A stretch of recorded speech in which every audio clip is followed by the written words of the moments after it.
Una clase que es la clase contraria a la que hemos visto el día de ayer, ¿ya? Eh,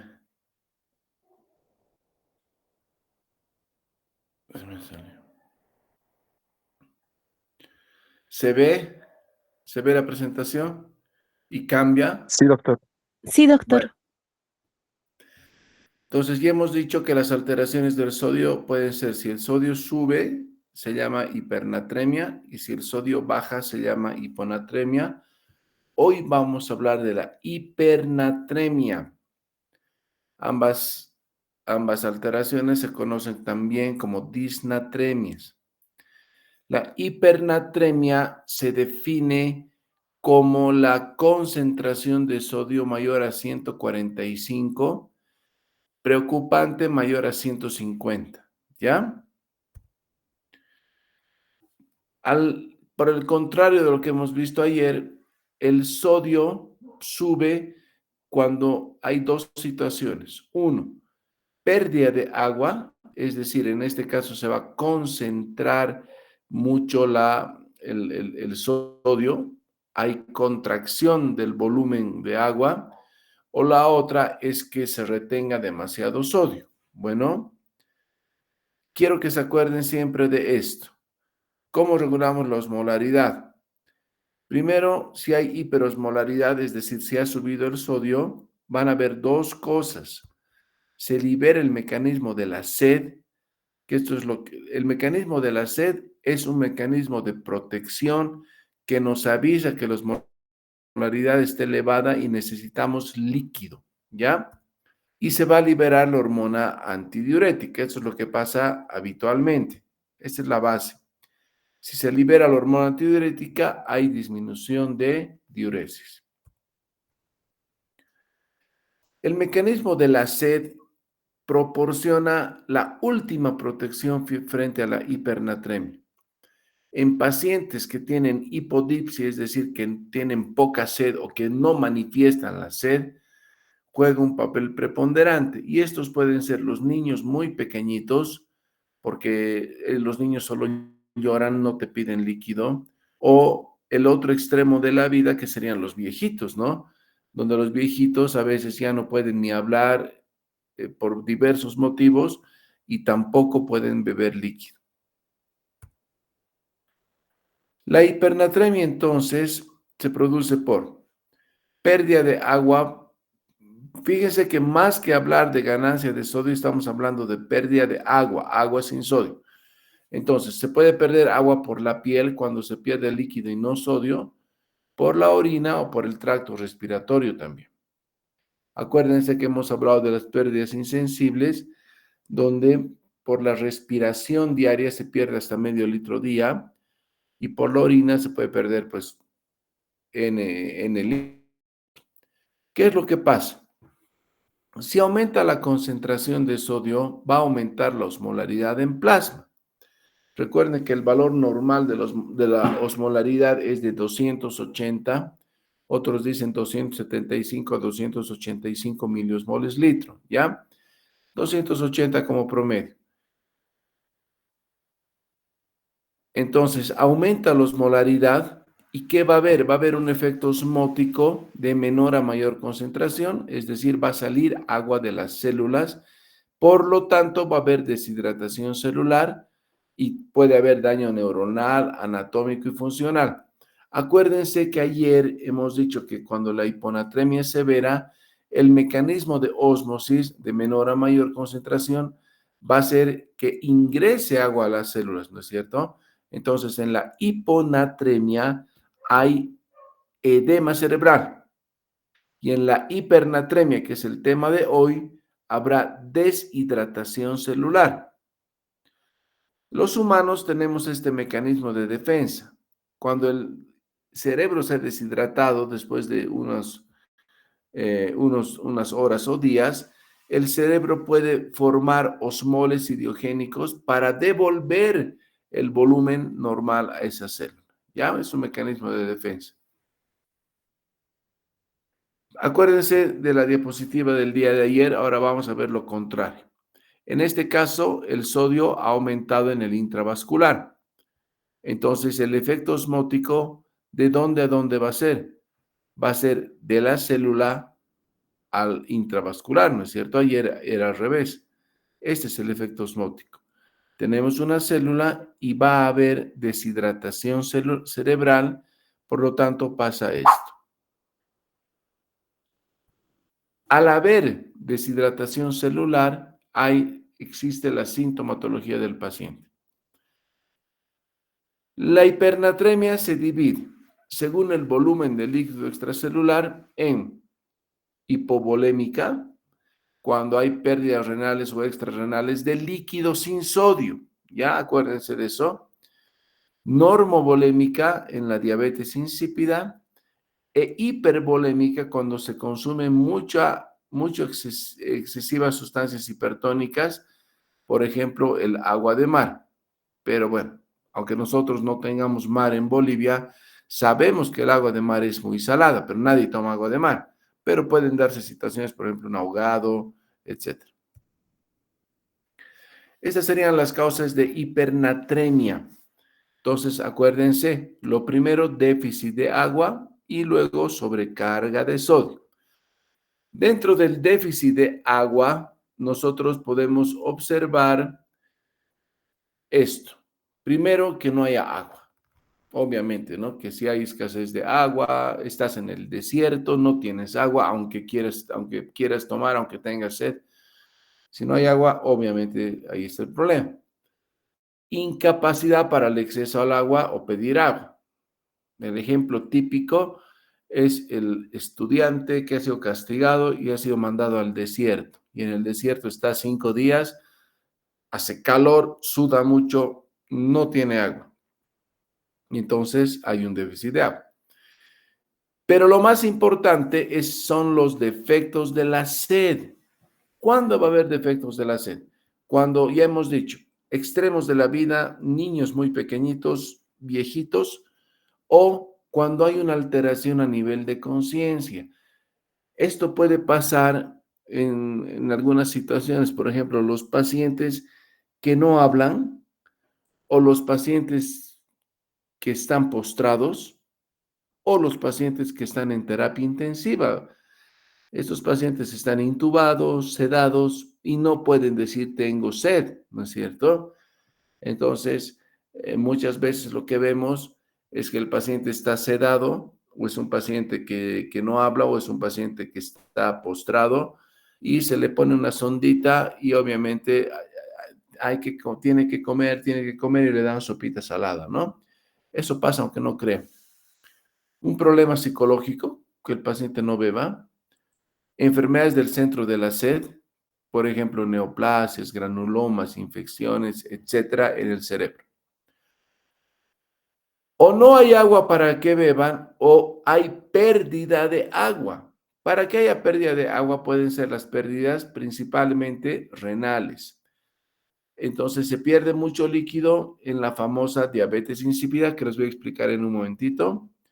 Diuresis osmótica cuando el paciente tiene hiperglucemia importante o se le administra manitol, o pérdidas cutáneas profusas, fiebre, altas temperaturas, ejercicio, acuérdense de los maratonistas, fibrosis quística, etc. Lo importante es fiebre. Un viejito, vamos a ver un viejito de 80 años que está asténico, dinámico, tiene alguna enfermedad de base, entonces que tenga fiebre puede perder, acuérdense, hasta 1 litro por cada grado de temperatura que se eleve por hora. Entonces es terrible la fiebre. La hiperventilación, se puede perder líquido por vía respiratoria o pérdidas gastrointestinales severas, diarreas osmóticas, utilización de lactulosa, mala absorción, gastroenteritis, etc. O el agua entra a las células, convulsiones, rabdomiolisis. Eso es raro. Por el otro lado, la segunda causa importante de ganancia es la ganancia de sodio. ¿no ve? Para que haya hipernatremia. Para que haya ganancia de sodio, fíjense, administración de una infusión de salina, suero fisiológico, con mayor concentración de sodio y potasio que la eliminación en orina. Una infusión de cloruro de sódico hipertónico o mucho bicarbonato. Ingesta de mar, de agua de mar. Diálisis con concentrados altos de sodio. Acuérdense que la diálisis, para los que han tenido oportunidad de ver, tenemos dos concentrados, uno de bicarbonato y otro de electrolitos, el azul y el rojo. El bicarbonato, pues es bicarbonato de sodio. Si nosotros regulamos mal la absorción de ese líquido que va a entrar en contacto con el agua y con la sangre del paciente, entonces se puede reabsorber mucha cantidad de bicarbonato de sodio. O en algunos niños, las fórmulas alimenticias ricas en sodio. Creo que estas son las causas de hipernatremia. Este es un resumen. Pérdidas de agua libre de electrolitos extrarrenales, aumento de pérdidas insensibles, diarreas osmóticas, no reposición de líquidos en un postoperatorio, lesiones del hipotálamo que te va a provocar hipodipsia, renales, siempre la diabetes insípida. Recuerden que hay drogas como el litio, la demeclociclina, sobre todo el litio que se utiliza mucho en nuestro medio.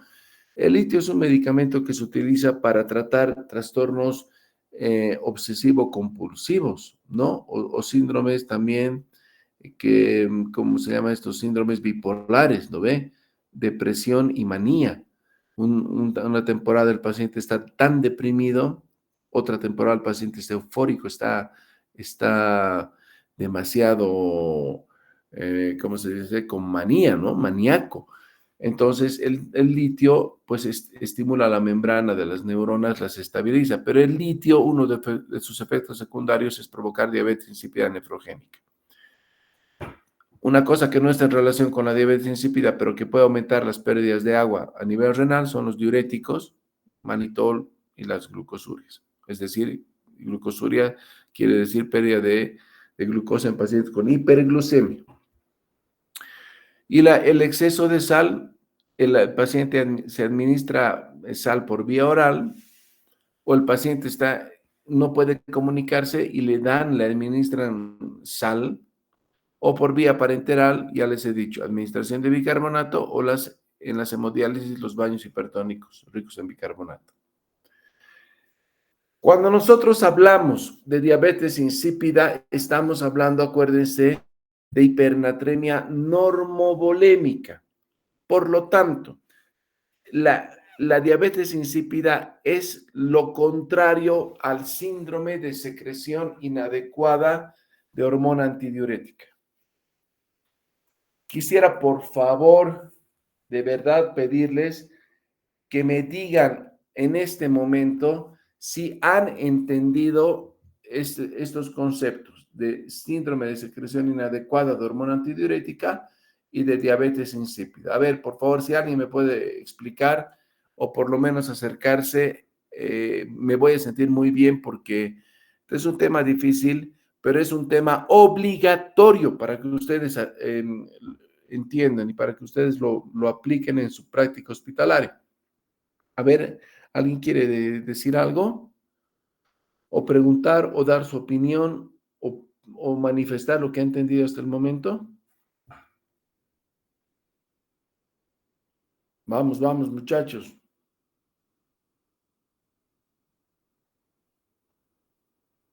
Vamos, muchachos.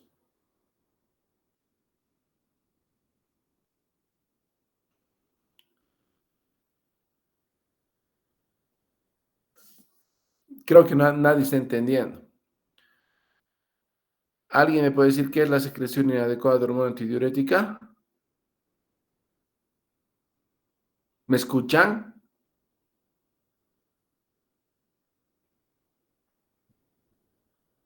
¿Me escuchan?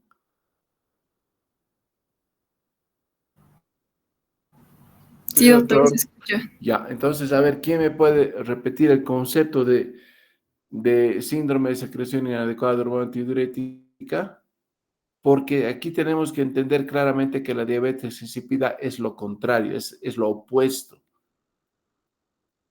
Bueno, muchachos, a ver, por lo menos atiéndanme. El síndrome de secreción inadecuada de hormona antidiurética está relacionado con las hiponatremias. Se refiere a que de manera no fisiológica se estimula mucho la secreción de hormona antidiurética o hay una secreción ectópica, ¿no? Hay un tumor que secreta hormona antidiurética. Esto retiene agua y el sodio se diluye, hiponatremia. En este caso, la diabetes insípida se refiere al aumento en la cantidad anormal de diuresis que produce poliuria. La poliuria se define como la pérdida de más de 3.000 ml de orina en 24 horas. No hay hormona antidiurética, esto es lo contrario al síndrome de secreción, no hay. Entonces, hay un defecto completo o parcial en la secreción de hormona antidiurética y esto se llama diabetes insípida central. Por lo tanto, el paciente orina mucho, pierde mucho líquido y aumenta la natremia por aumento de la concentración porque hay deshidratación. Y la otra posibilidad es que sea una diabetes insípida nefrogénica. Hay ADH, se secreta de manera normal, pero no hay respuesta, no hay receptores en el riñón para la ADH y la formación de los conductos de agua que se llaman acuoporines, ¿ya? En estas situaciones, en diabetes insípida, que no tienen nada que ver con la diabetes mellitus, entre paréntesis, el paciente puede tener una diuresis de hasta 3 a 20 litros al día, imagínense eso. Entonces, puede ser totalmente deshidratado y seco. ¿Qué puede causar una diabetes insípida? Recuerden que la hormona antidiurética se secreta en el hipotálamo y se almacena en la hipófisis posterior o neurohipófisis. Entonces, si hay un daño de estas estructuras, no va a haber ADH, ¿no es cierto? Esto se puede dar en las neurocirugías de hipófisis, que son las cirugías transesfenoidales, o en las encefalopatías hipóxico-isquémicas, después de un paro cardíaco que haya alterado esa zona, un síndrome de Sheehan. Un síndrome de Sheehan es un síndrome que no se sabe la causa, pero que hay necrosis de la hipófisis después de un parto. Esto obviamente solo se produce en mujeres. O un shock de cualquier etiología que provoque hipotensión, isquemia, ¿no es cierto?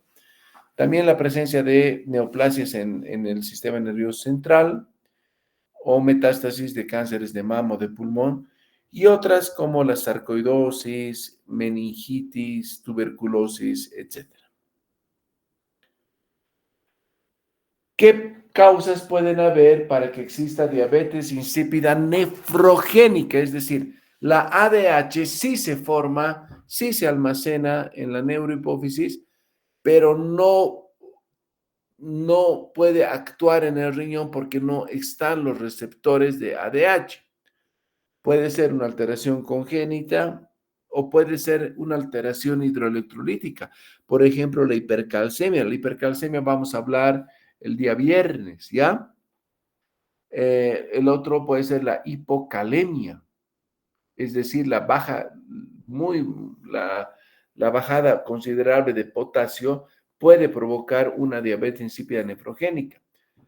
Ambas situaciones, hipercalcemia o hipocalemia, también se consideran causas de poliuria, obviamente porque causan una diabetes insípida. El uso de diuréticos, sobre todo diuréticos de asa, como la furosemida. Otras enfermedades como el síndrome de Sjögren, amiloidosis y la utilización de medicamentos. Hemos dicho litio, de meclociclina, sobre todo acuérdense del litio, ¿ya? Y el embarazo.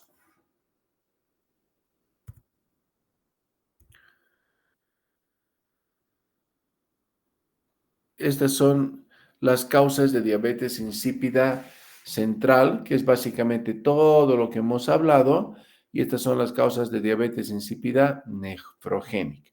Hay muchas otras causas, pero acuérdense de estas, que es el resumen, ¿ya? Bueno, una vez que se ha instaurado la hipernatremia en un paciente, obviamente el paciente va a tener síntomas, porque la hipernatremia provoca síntomas. No solamente se refiere al hallazgo aislado de un sodio alto en laboratorio, ¿ya? Entonces, los síntomas precoces de la hipernatremia se parecen a los síntomas de la hiponatremia porque hay alteración de las neuronas, ¿ya? Letargia, o sea, es decir, el paciente no tiene ganas de hacer nada, tú le hablas y puede balbucear, debilidad, irritabilidad, el paciente te pega, te araña, todo, ¿ya? Puede haber movimientos anormales, involuntarios, o puede haber convulsiones. Si no se corrige la hipernatremia, puede haber coma y muerte en casos graves. Esto también creo que es importante, al igual que en la hiponatremia. Mientras más rápido se produzca la hipernatremia, más aparatosa será la clínica y más rápido debemos actuar. Creo que esto, por favor, tiene que meterse en sus cabezas, ¿ya? Otra pregunta que nos tenemos que hacer. ¿Existe adaptación osmótica? ¿Se formaron osmoles idiopáticos en el cerebro? Eso se puede sospechar cuando la hipernatremia ya tiene varios días. Ya para acabar, quiero que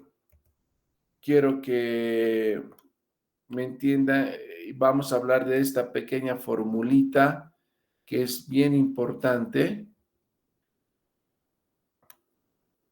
Esta fórmula que ustedes están viendo en sus pantallas se llama fórmula para el cálculo del déficit de agua. Acuérdense siempre que una hipernatremia, más que un trastorno del sodio per se, es un trastorno del agua. Hay déficit de agua, por lo tanto el sodio se concentra. Esta fórmula, que es el agua corporal total por el sodio medido del paciente, por ejemplo, 160, sobre el sodio deseado, que nosotros queremos que sea 10 a 12 mil equivalentes, mejor 10, 150, y el resultado menos 1, lo multiplicas por el agua corporal total. Con esta fórmula sabremos cuántos litros de agua se deben administrar al paciente. Entonces, a ver, si tienen una calculadora, sáquenla, vamos a hacer un pequeño ejercicio. ¿Están con calculadora? Sí, doctor. Ya, entonces agarra. Paciente de 80 kilos, varón, multiplicas por 0.6, que es el 60% del agua corporal, ¿no es cierto? Por 0.6, anoten en agua corporal total, ACT 48, anoten. Eso es por un lado.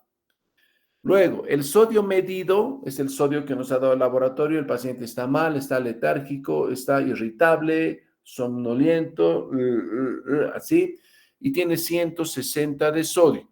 Nosotros queremos llevarlo a 150. Entonces, 160 dividido entre 150 es 1.06 y a esto le restas 1. Es 0.00, ¿ya? Y esto le multiplicas por 48. El resultado, que es 3.2, son los litros de agua libre que le tienes que dar al paciente, 3.2 litros, para que ese sodio el día de mañana esté 10 mil equivalentes menos. ¿Me han entendido? Ya. Entonces, esta fórmula es el cálculo del déficit de agua. ¿Cómo le vas a dar el agua? ¿Qué agua le vas a dar? Dos formas. Uno, dar una solución hipotónica que no tenga sodio por vía intravenosa. Por ejemplo, una solución dextrosa al 5%. No tiene sodio. Es una solución hipotónica, ¿ya? O se le puede poner una sonda nasogástrica al paciente si está inconsciente y pasarle agua, el agua de botella, agua Chacaltaya, el agua que quieran. Ya obviamente tiene que ser un agua estéril, por eso es mejor que sea agua embotellada, y le pasas esos 3.2 litros en las 24 horas. Por favor, tienen que tener en cuenta que estos pacientes pueden ser viejitos, pueden tener insuficiencia cardíaca, pueden tener cirrosis hepática, pueden tener edemas, pueden tener lo que sea. Entonces, a veces 3.2 litros es harto lo que le tienen que dar. No es obligatorio bajar 10 puntos, pero le puedes dar un poco menos. Si yo cambio el sodio deseado a 155, ya no van a ser 3.2, van a ser seguramente 2 litros. Entonces, eso le pasas, ¿ya?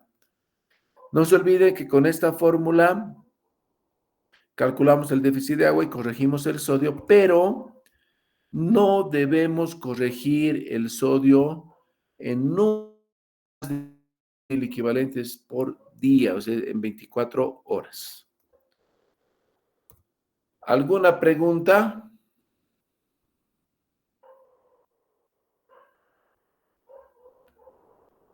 ¿Alguna duda?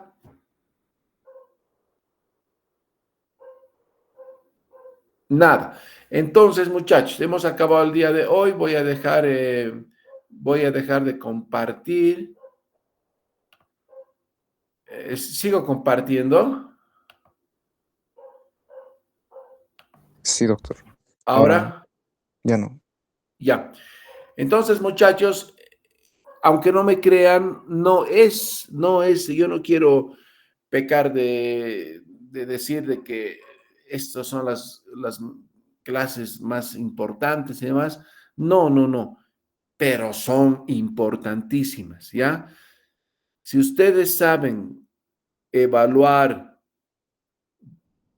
corregir y tratar una hiponatremia o una hipernatremia, de verdad que van a salvar muchas vidas. Si no notas, el día de mañana estaríamos hablando de potasio, ¿ya? Así quedamos entonces. Nos vemos el día de mañana.